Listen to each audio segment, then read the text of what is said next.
Thanksgiving is upon us, and it's time to take stock of all the things we're thankful for before we all sit down at the dinner table with our families and really rip into those stupid bastards.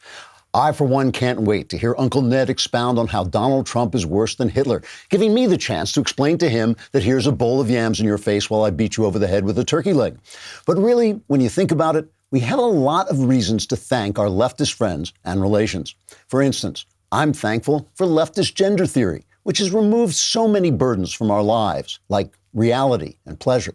Back in those silly old days when we thought we were just men and women, what did we have to look forward to besides the boring routine of romance and family? Whereas now, there's all the excitement and drama of realizing at the very last minute you wasted your life on lies and meaningless crap. I'm thankful that the left has freed poor people of color from the oppressive presence of the police. I'm old enough to remember when those blue meanies would come stormtrooping into the inner city, brutally imposing mass incarceration on gangsters and drug dealers. But thanks to the left, the police don't want to go anywhere near those neighborhoods anymore, which has made life there so much more exciting, although a lot shorter as well. And finally, I'm thankful for the left's resistance to Donald Trump. Without the Democrats, we would just have Trump's improved economy, better judges, and restored military. But now we have all those things, plus the gift of laughter as the Democrats entertain us with their clownish antics and hapless pratfalls.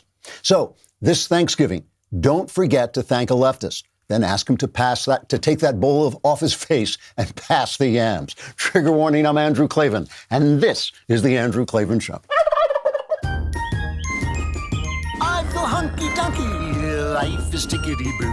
Birds are winging, also singing hunky-dunky-doo. Ship-shaped, ipsy-topsy, the world is zippity-zing. It's a wonderful day, hurrah, hooray! It makes me want to sing. Oh, hurrah, hooray! Oh, hooray, hurrah! The writer Robert Ruark titled one of his novels after a South African proverb. It goes like this: if a man does away with his traditional way of living and throws away his good customs, he had better first make certain that he has something of value to replace them. He called his novel Something of Value. This Thanksgiving, many of us will express gratitude for the traditions and good customs of the United States of America, our freedom of speech and religion, our right to defend ourselves by force of arms, our respect for the individual man and woman, and our commitment to the restraints on government that leave them free. But many of our friends on the left, including some of those who aspire to be president, don't share our gratitude. America was never great, says Obama's Attorney General Eric Holder. New York Governor Andrew Cuomo echoes him. America was never that great, he says. This country was founded on racism, says Beto O'Rourke, and the New York Times agrees. They tell us holidays like Columbus Day and Thanksgiving celebrate imperialism and genocide. They want to end free speech and instead censor hate speech, which is to say any speech they hate. They want to penalize religion for not sharing the passing moral fancies of the present day. They want to strip us of our guns and leave us defenseless before their lust for more and more power. Now, no doubt our country, being full of human beings, is imperfect and can always improve. But what is the something of value that the left is offering us instead of our traditions and customs of freedom? With what do they plan to replace the country the rest of us love? The left is ceaselessly on the attack against a fantastical network of intersectional oppression, a made-up world in which American women and minorities face systematic injustice at the hands of evil white men. But what can we look forward to when that wicked fantasy system is overturned? Can you ever imagine the left, with its victim mentality, announcing itself free of victimhood? Can you ever imagine social justice warriors declaring the war is over? It will never happen. They are offering to replace freedom with its challenges and delights with an endless series of accusations fueled by rage, envy, and an unjustified hunger for revenge.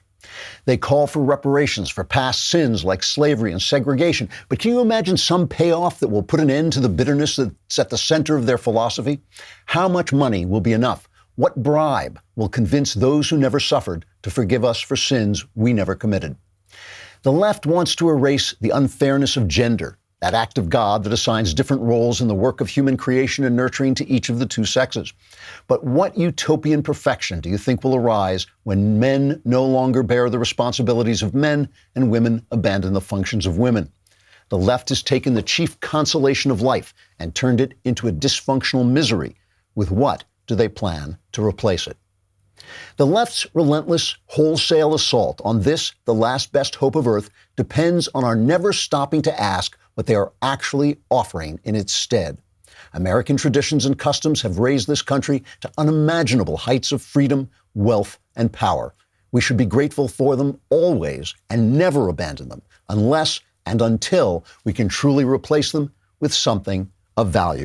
Fortunately, the left is failing in their efforts, and we'll take a look at that because it will afford us hilarity and just one more thing to be thankful for. But let me first talk about Raycon, which is, they're just terrific headsets. You know the ones that you're using now. You don't have to use them. You don't have to walk around looking like that. It just is ridiculous. Instead, these are incredibly good looking. They kind of cover your ears more so that they block out sound as well as giving you fantastic sound. They sound just as good as other premium brands, and they start at about half the price. You don't have those dangling stems or any wires. I just hate those. I hate those dangling stems. They just make you look like an insect.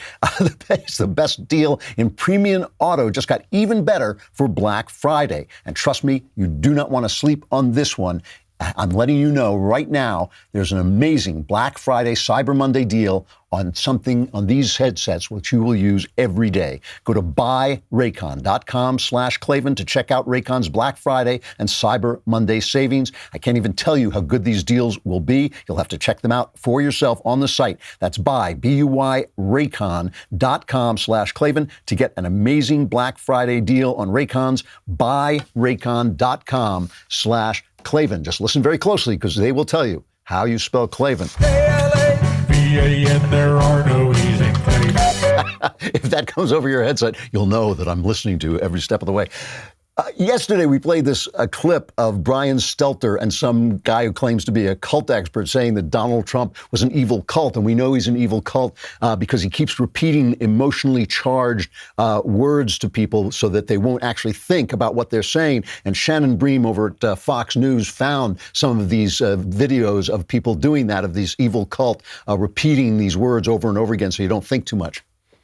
It is almost like a dear leader situation. It's like a cult of personality. Cultish devotion. Part of the cult. The destructive cult. You say the president is using mind control. Become a cult. You yourself are in a cult. That's a cult. It is frightening to hear a cult expert say that you see all these signs right now, today, in American politics.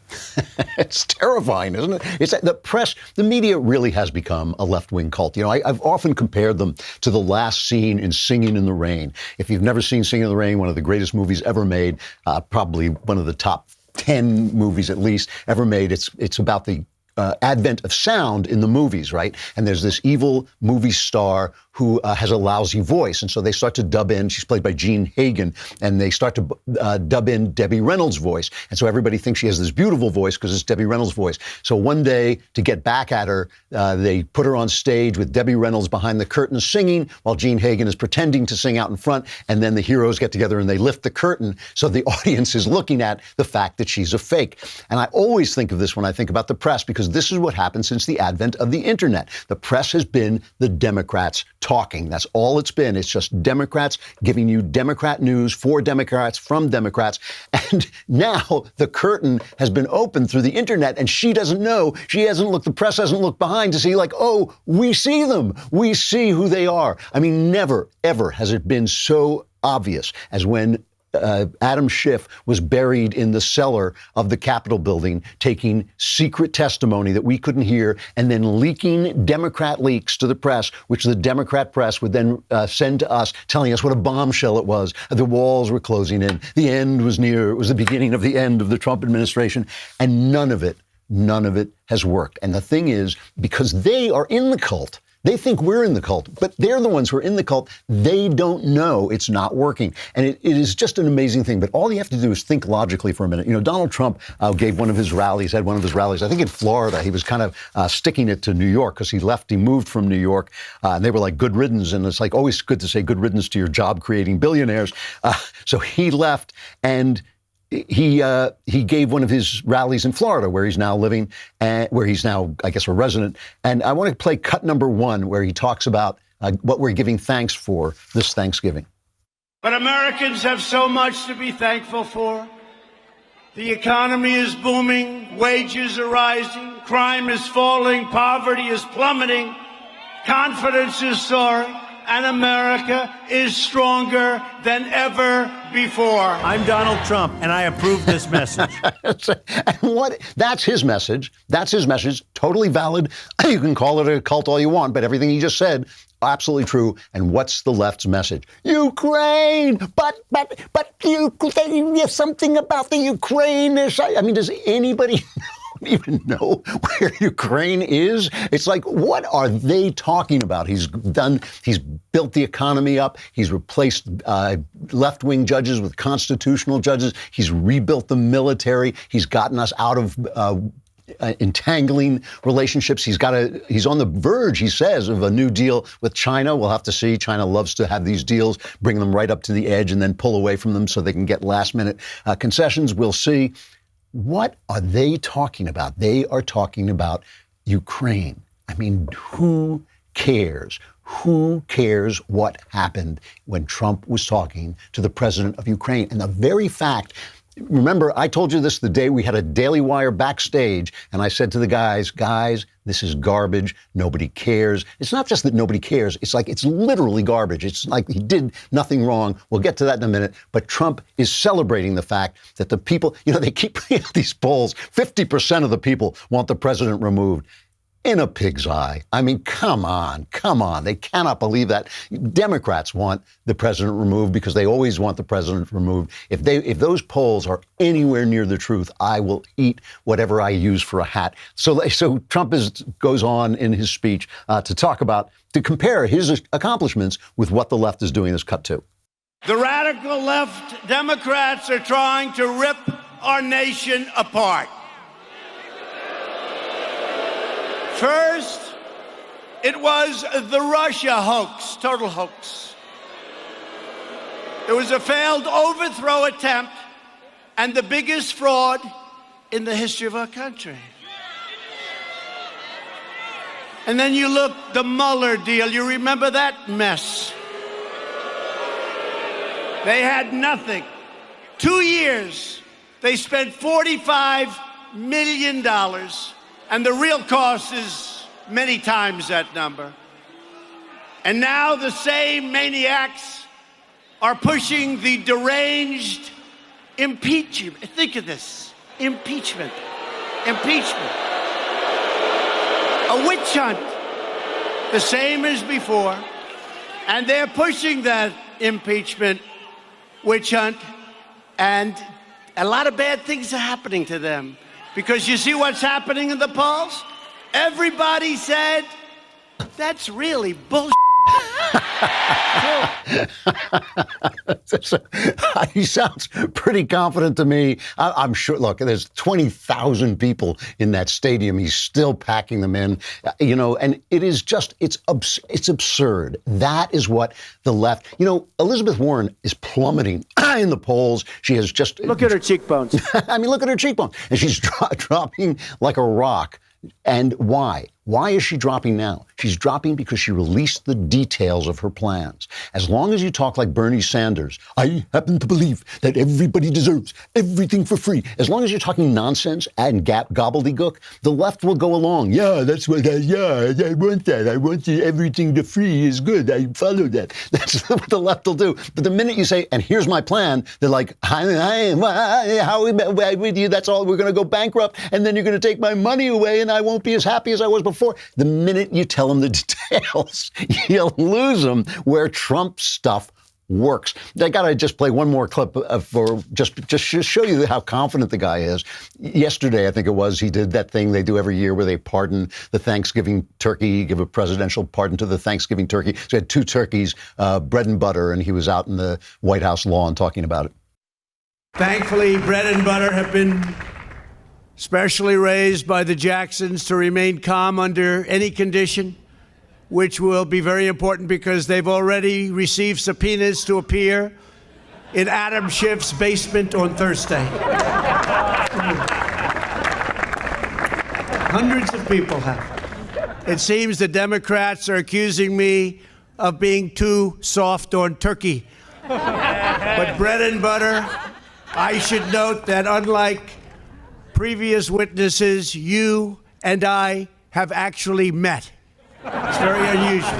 That's pretty good material. And it's just a confident president who knows that these bullets have bounced right off him in spite of, well, we'll talk about what this means in just a second. But first, let us talk about Helix mattresses, because those of you weaklings who sleep at night, you want a comfortable mattress that is really going to make you sleep well. It's going to give you a solid night's sleep. But for those mighty men like me who just lie awake, I want a comfortable mattress so I can sit there and think about the great thoughts of my time. And Helix Sleep, what they do is they give you a quiz. It takes about 2 minutes to complete, and it matches your body type and sleep preferences to the perfect mattress for you. And no matter how you sleep or how you lie awake, in my case, Helix gives you what your body needs. You go to helixsleep.com/Klavan, take their 2-minute sleep quiz, and they'll match you to a customized mattress that will give you the best sleep of your life, or for me, the best awake of my life. And for couples, Helix can even split the mattress down the middle, providing individual support, needs, and feel preferences for each side.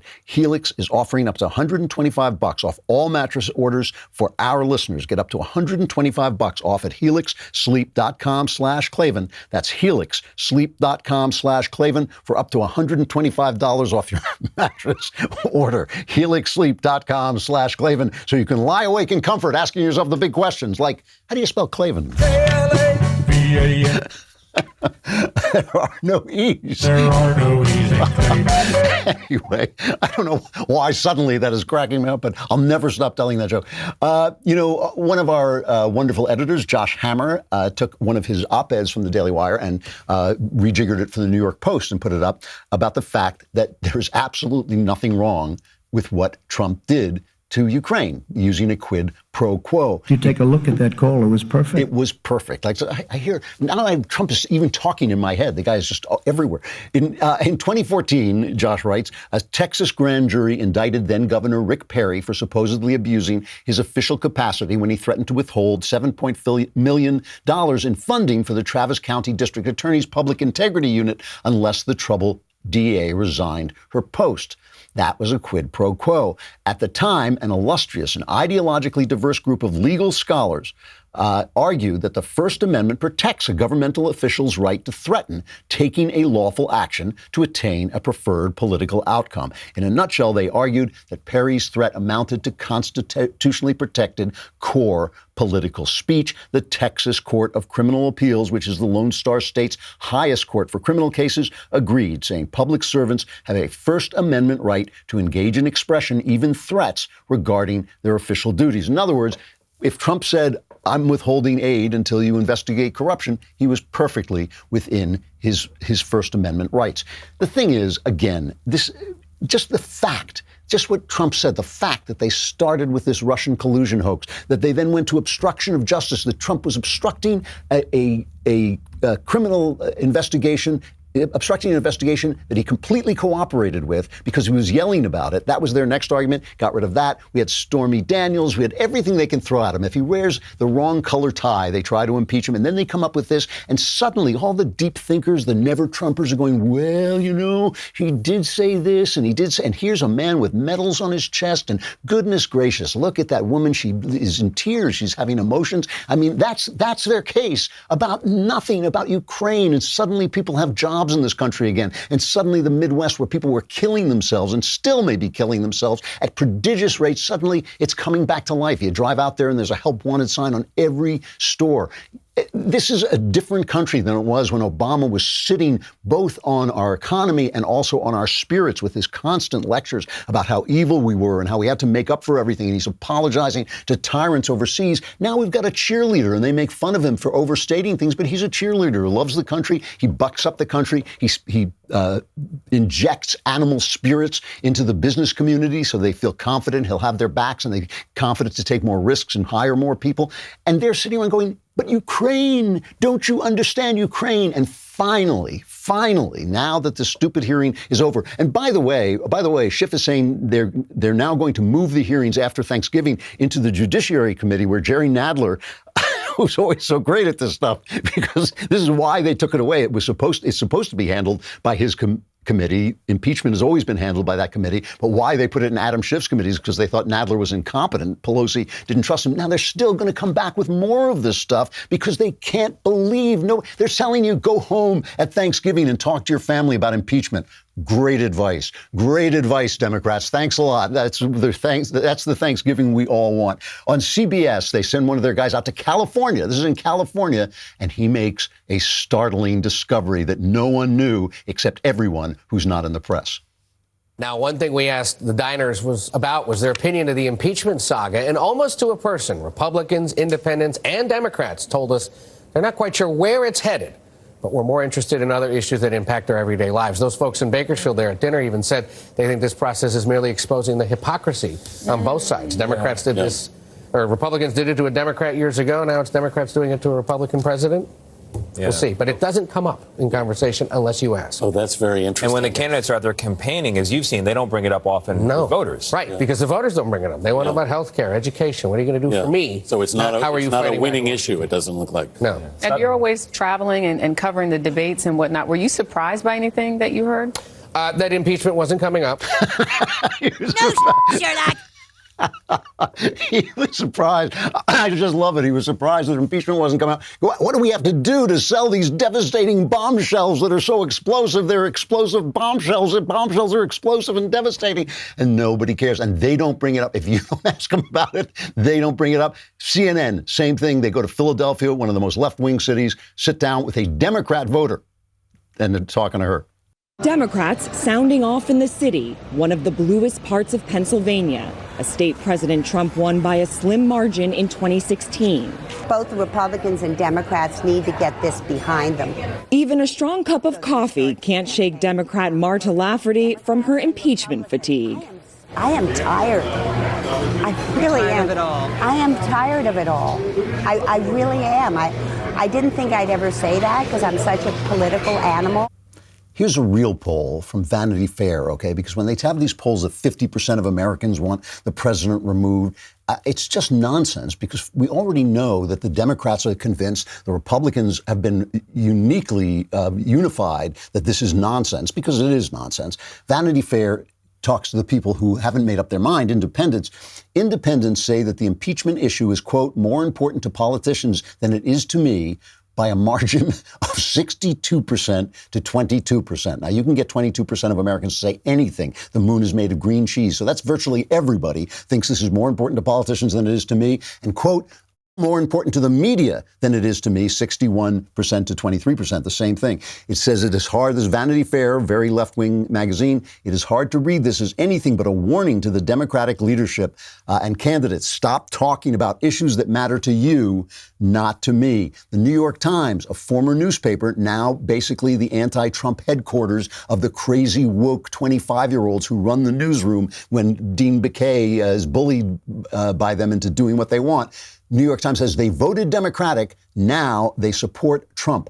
2/3 of battleground state voters who chose Trump in 2016 but selected Democrats in the midterms say they'll return to the president next year. In other words, they voted for a Democrat during the midterms, but they're coming back to the president. Success in the midterms might not mean as much for Democratic presidential candidates as the party might think, which means, to further interpret it, it means that these Democrat Congress people in states that favor Trump are in danger if they vote for impeachment.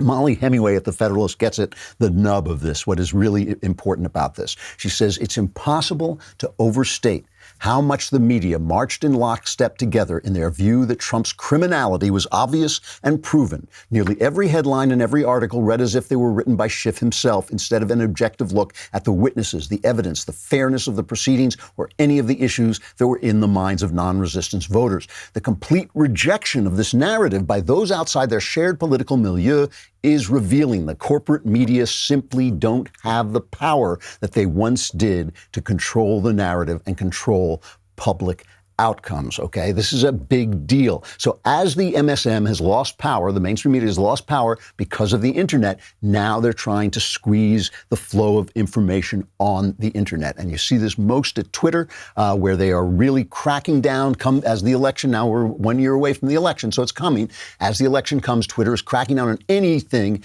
any free speech on the right. They are trying to silence the right completely. I think if they continue this, they're going to silence themselves. I think people are just going to drop Twitter, and Democrats, it'll just be like the news media. It'll be Democrats talking to themselves. It'll be their own little cult, and nobody on Twitter will know what's going on.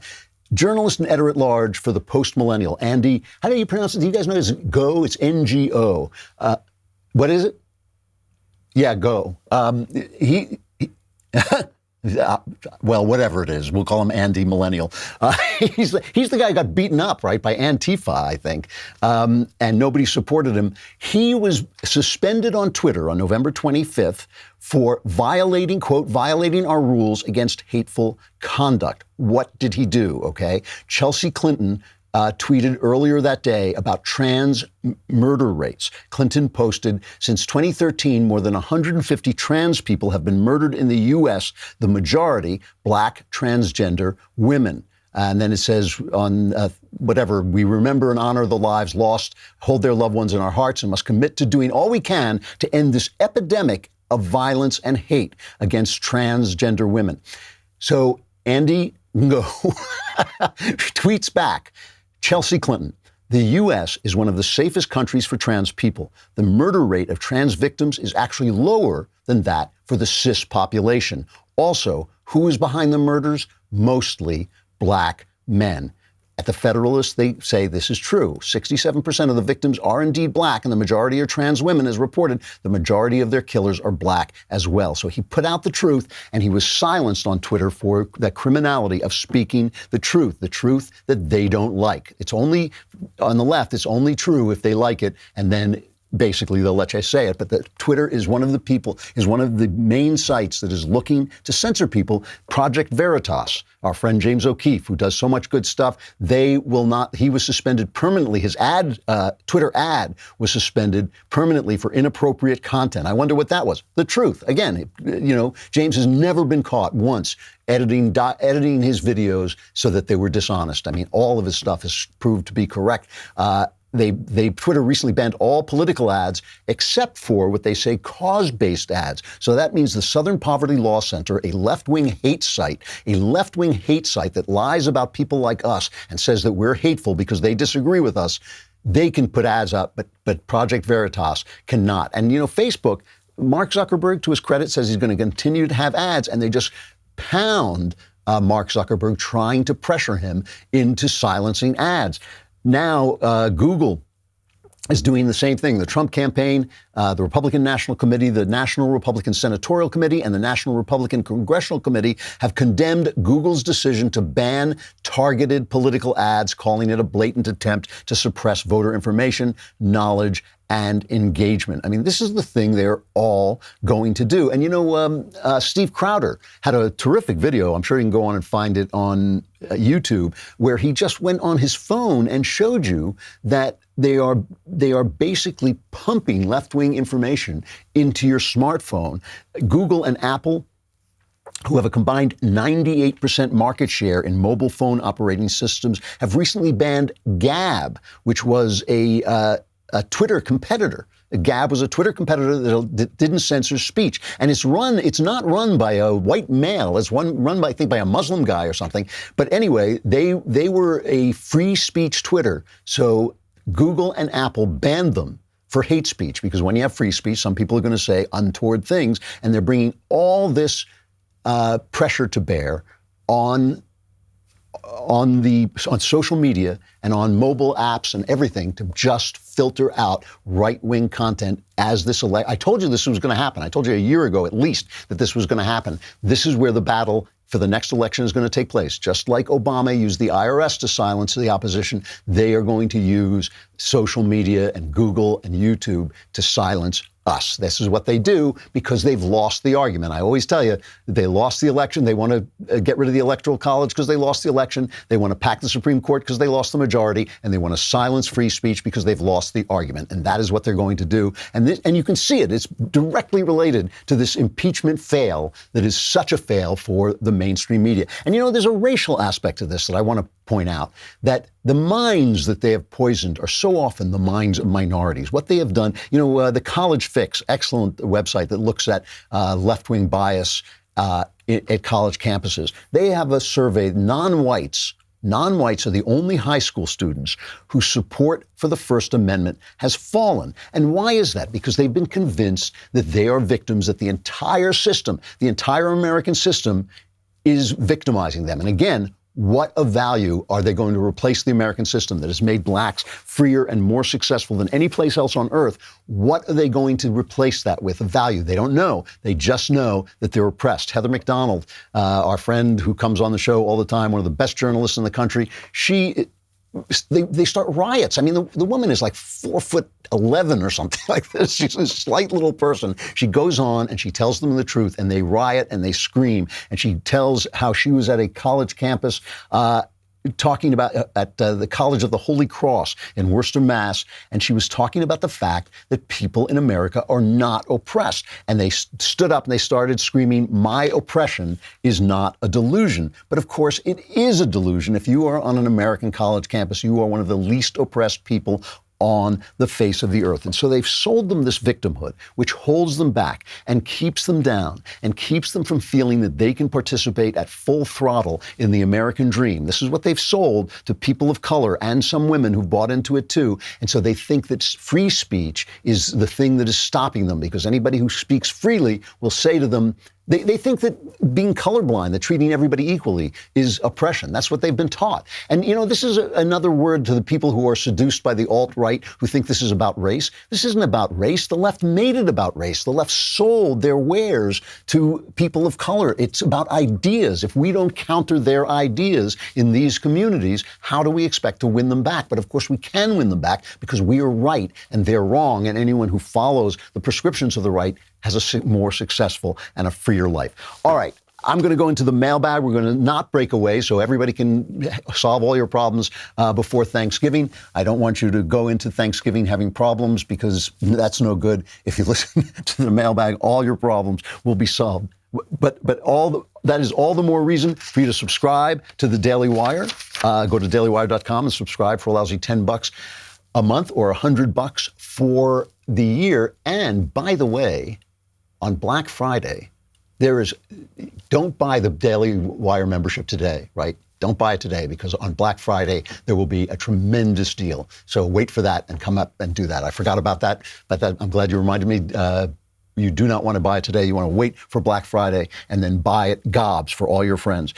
Meanwhile, while you're online buying stuff, use ExpressVPN. I use this every single day. I use it every time I go online because I want to protect my data. Recently, over 100 million people had their personal information stolen in a major data breach. Social security numbers gone, contact details gone, credit scores, and more, all taken from customers of a major credit card company that you have heard of. And there's a good chance you could have been affected yourself. These kinds of attacks are getting more frequent and more severe. And if you think hackers only target these big companies to get your information, you're wrong. They will come after you. That's why I use ExpressVPN. According to recent reports, hackers can make up to $1,000 from selling someone's personal information on the dark web, which makes people like me and you easy, lucrative targets. ExpressVPN is an app for your computer. It takes minutes, if a minute, to put on. It works in the background. You don't have to think about it at all. It protects your data. It anonymizes you. ExpressVPN.com/Klavan. Go there right now to arm yourself with an extra 3 months of ExpressVPN for free. Support the show and keep your information safe. That's ExpressVPN.com/Klavan for an extra 3 months free. And don't just tell them that, because we want to protect that information. If everyone knows how to spell Klavan, what will happen to us all? They'll just be going on and getting this deal all the time. Mailbag. Where's my scream? That's right! That's right! That's what I was going to say. From Ron. You've got mail. Can I do the mailbag now, please? Do you mind? From Ron. Dear envy of Alicia and sicker of multiverse bears. The other day you mentioned that if you truly wanted a beautiful day in the neighborhood, call John Wayne, not Mr. Rogers. I was recently reflecting on the virtues extolled by different heroes of Western movies and the benefit of showing them to boys and young men as a way of giving them examples of how men need to behave and act. I would like to know which Western movies or characters you think are the best examples of traditional masculinity, and hear your reflections on the genre itself. itself. First of all, I have to say that I got roundly attacked. Of course, everybody loves Mr. Rogers. And, I wasn't attacking Mr. Rogers personally, of course, and I wasn't touting John Wayne personally. I don't care about their personal lives. I was touting their persona, and I do tout Wayne's persona as an independent. I love the Western. I'm sorry the Western has died out, but it has died out because our attachment to the past has come to seem less important than our projections into the future because, I think, of the speed of technology. And that's why science fiction and superhero movies have replaced the Western. Because in the old days, when I was growing up, you looked to the Western as the past. And every great society has a past, a moment in which masculinity thrived because good guys could commit acts of violence, like the knights in shining armor, perfect example.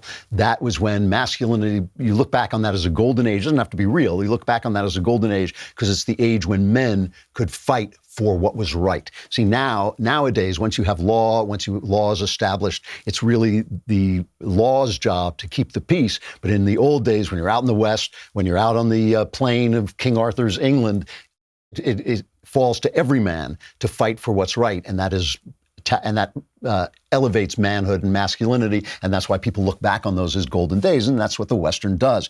And I love the Western, the great Westerns. Like my latest theory about art, and I don't know if it is a theory or just a fact, to be honest with you, is that people decide what genres are popular, and then artists turn those genres into art. So I often talk about Jane Austen turning the novel, which was just a sentimental women's entertainment. She turned it into a brilliant work of art. Westerns were the same. They started out, they were just these B movies that they would put out. John Wayne made 100 of them that you've never seen and never want to see. And then guys like John Ford came along and made them great.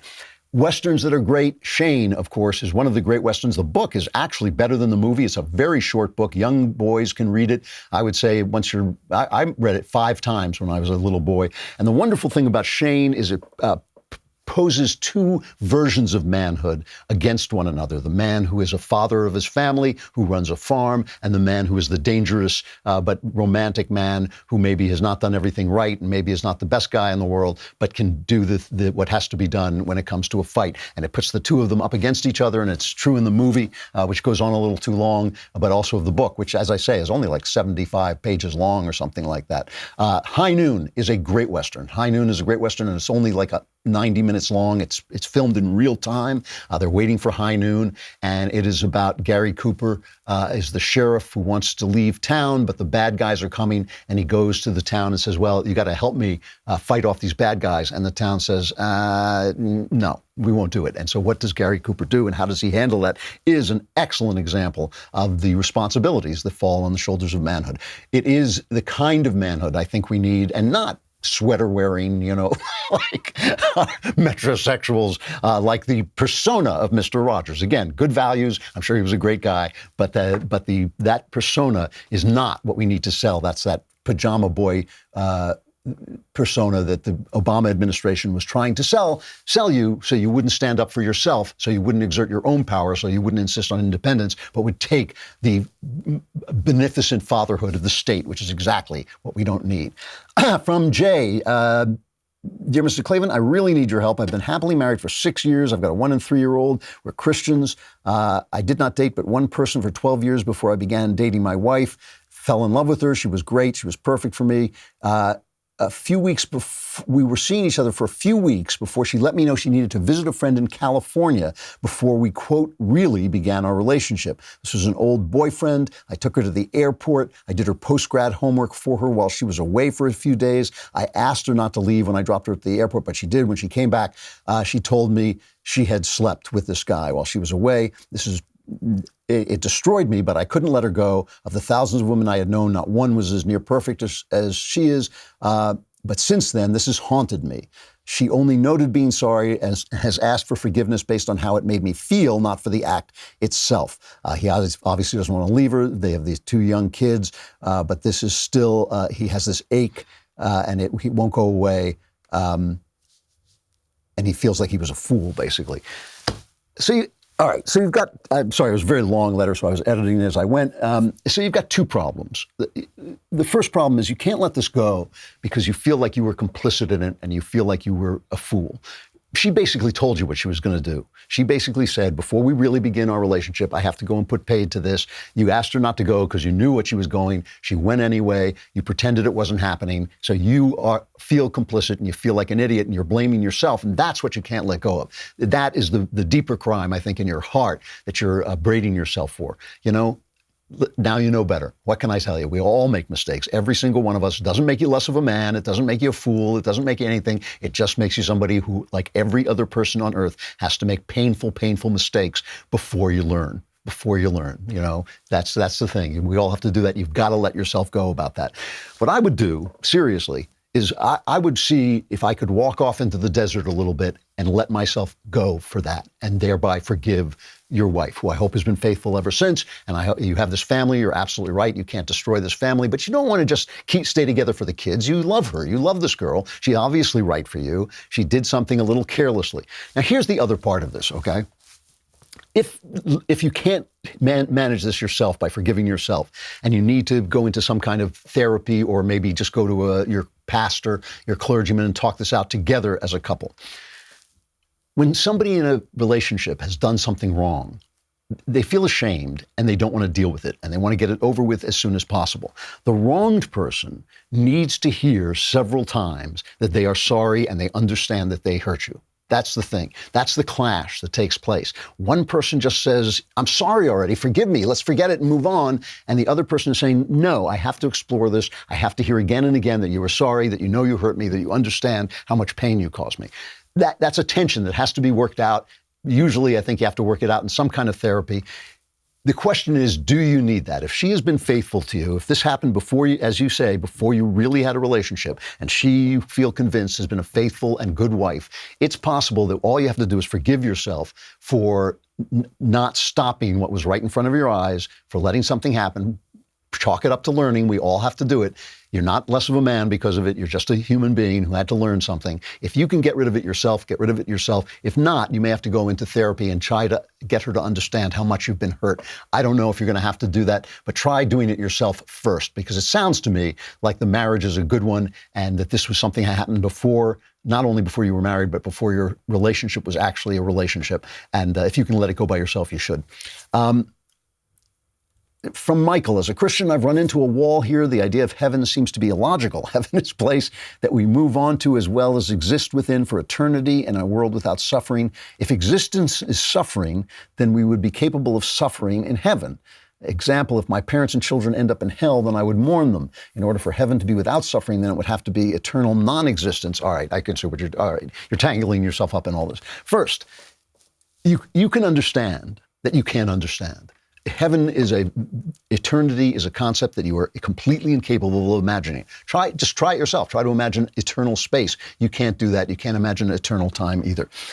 But you can imagine that you don't understand things all the way. You can imagine that there is more understanding to be had. For instance, I often hear people talk about heaven as if it were a stagnant place. That doesn't seem very pleasurable to me. I imagine that there are gradations that you can move in eternally. Since God is eternally good and eternally great, maybe you can get closer and closer to him eternally. So maybe you continue to struggle without suffering. You can understand that God's justice is perfect, and you can't understand that now, but you will. Right? You can understand that you will understand it now. So don't torment yourself with the fact that you can't understand the mind of God. You can't understand the mind of God. When you are in that perfect place, things will make sense to you. And that you can understand. You can understand that there is a level of sense that things make. I mean, you may get beyond this life and look back on this life and think, what on earth was I worried about? Why was I thinking this thing instead of that thing? You almost surely will. So, of course, it's a matter of faith. I never worry about it myself. I never think about the afterlife. I'm too busy thinking about this life. Concentrate on that and concentrate on God's role in this life. And he will make this life so much better for you than it would have been without him. Then that it'll be clear to you that you can continue to have faith in him. From James, I just caught up on the most recent Backstage episode. In a brief statement, you crystallized where you and probably Michael stand in relation to Jeremy and Ben. You said, this is where I disagree with you guys. I think Trump is smart and does have a plan. This is the basic difference between Republicans who think they still know everything and Republicans who are finally listening to the country. Thank you for speaking out against Trump being characterized as simply an imbecile. If he were that, how are things going so well? Well, that is the problem. I mean, everything he's ever touched has been successful. I mean, it's not that he hasn't had failures along the way. All successful people fail on their way to having successes, but he has done the things that he set out to do in fine style. Many of the reason I was objecting to Ben's idea that he just has a couple of talking points in his mind or that written down that he just keeps spouting out is because a lot of the stuff he's been doing, he's been saying for 20 years, 30 years. You go back and you find these interviews with young Donald Trump, he's saying the same thing. So he's obviously not an idiot. He's clearly an unorthodox person who talks in ways that are not the way, highly educated Ivy League people talk. But I do not think there's any argument you can make that he's stupid. I'll do one more because you're plunging into a long Klavanless weekend. I know it's Thanksgiving, but you're never going to make it that far. So from Nick, I am very conservative and live my life according to the things I believe in, but my girlfriend's family dislikes that very much and they see me as a racist bigot. The woman I'm with is now more on the right due to me. Her family sees it as me corrupting her, and they're not happy with the idea of us getting married. Do you have any suggestions of ways to show them that I'm not what they think so that they will at least come to the wedding? Thank you for all you do. Yes. Here's what I would do anyway. I would talk to her father. I would have a man-to-man with him. Ask him if he would take a walk with you or have a drink with you, have a cigar, whatever it is, whatever you feel comfortable with. And what I would say to her dad, because look, you're taking the daughter out of the family. That's always a fraught position. That's always a position where the family kind of reacts to that. Sit down with him. And what I would say is this.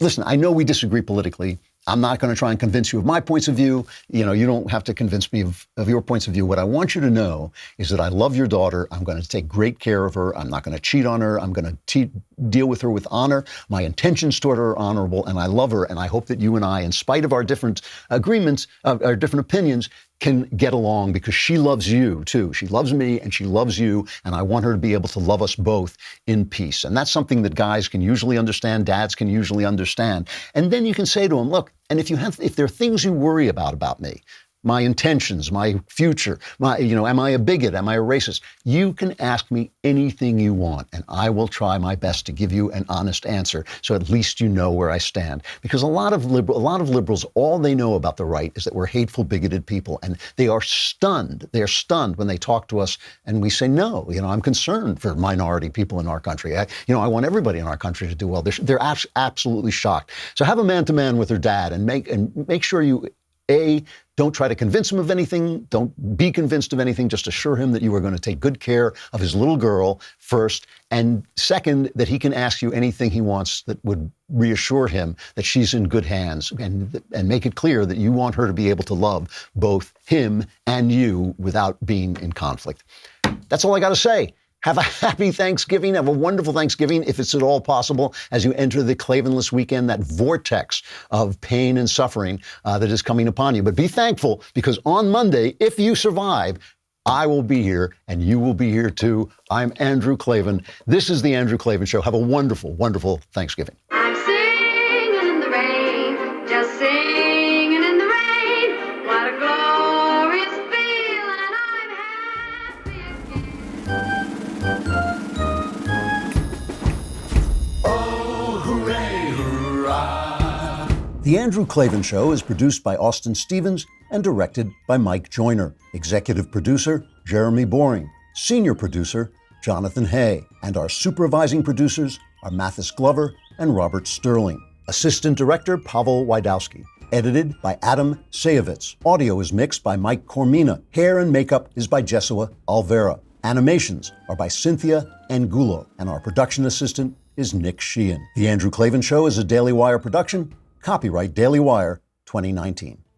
It's Thanksgiving, and you know what that means. Pumpkin pie and mashed potatoes and a bunch of insufferable leftist think pieces preparing liberals to suffer the torture of speaking to a single conservative, even once, even one they're related to, even for just a couple of hours. We will examine how liberals talk about talking to us. That and the history of Thanksgiving. Check it out on The Michael Knowles Show.